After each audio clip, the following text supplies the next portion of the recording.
একটা জ্যামিতিক ত্রিভুজ নিলাম। এই যে দেখুন, এর মাঝে যে ত্রিভুজটি আছে, এই ত্রিভুজটি আমরা আঁকব। এই যে ত্রিভুজটি আঁকলাম, এরপর দেখুন এভাবে ধরলাম।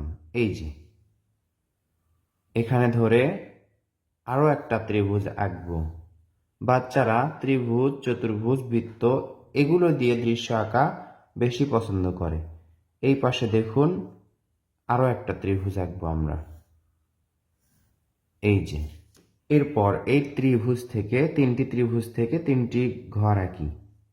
শুরুতে আমরা দেখুন এখান থেকে একটা দাগ, দুটি দাগ, এই যে তিনটা দাগ, চারটা দাগ।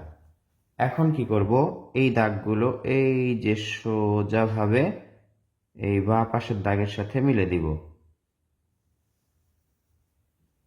ঘরে এভাবে আমরা দর্শন রাখবো। কিভাবে দেখুন, সোজা দুইটা দাগ উপর দিকে দিয়ে, অথবা এই দাগগুলো স্কেল বা সোজা কিছু দিয়েই আপনি টানতে পারেন। তিনটা ঘরেই কিন্তু দারুণ লাগছে। এরপর দেখুন চাঁদাটা নিবেন। এরপর ঘরের এই কর্নার থেকে এই যে উপর দিকে দেখুন একটি আমরা গাছ আঁকবো। এই যে এইভাবে। এরপর আরো একটি দাগ এইভাবে। আশা করছি আপনারা বুঝতে পারছেন। এরপর এভাবে করে আমরা ডাল আঁকবো।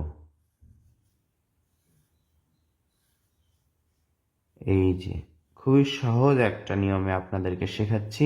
আপনারা যারা সোনামণিদের শেখাতে চাচ্ছেন, এভাবে শিখবেন, অথবা ভিডিওটি তাদেরকে দেখাবেন, তারা ভিডিওটি দেখে দেখে শিখতে পারবে। তিনটি ঘর, একটি গাছ। এবার দেখুন রাস্তাটি কিভাবে আঁকবেন। চাঁদাটা এই যে পেন্সিলটা ধরুন এখানে ধরলেন, এরপর চাঁদাটা দেখুন এখানে এই যে এভাবে একটি দাগ দিলেন, আবার দেখুন এখানে ধরলেন। এবার দেখুন একটু বড় করতে হবে। বড় করে এই যে এইভাবে দাগ দিলেই সুন্দর একটা রাস্তা হয়ে গেল।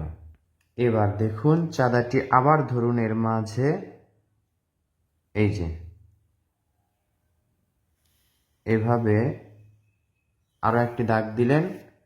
এবার কি করতে হবে, এই যে পেন্সিল দিয়ে সোজা করে দাগ দিতে হবে। এগুলো কি? এগুলো হচ্ছে রাস্তার ঘিরা বা বলতে পারেন বেড়া। এটা দেখতে সুন্দর লাগবে।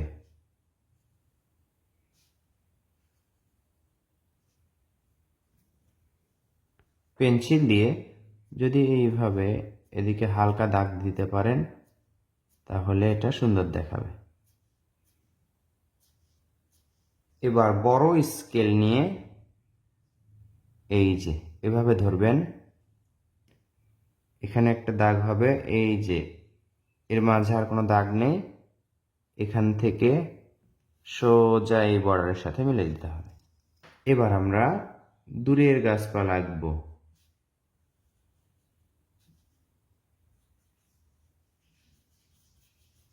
এই যে এগুলো হচ্ছে দূরের গাছপালা। আকাশে কিছু মেঘ আঁকবো।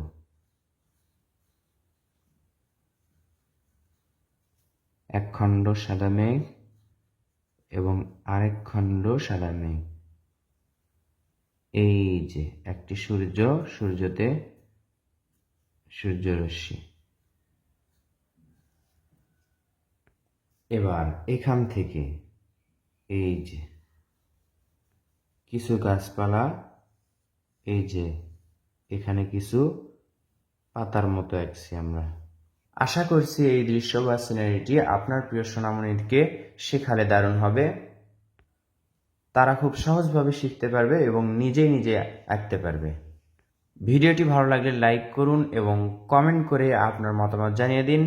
প্রয়োজনে শেয়ার করে রাখুন।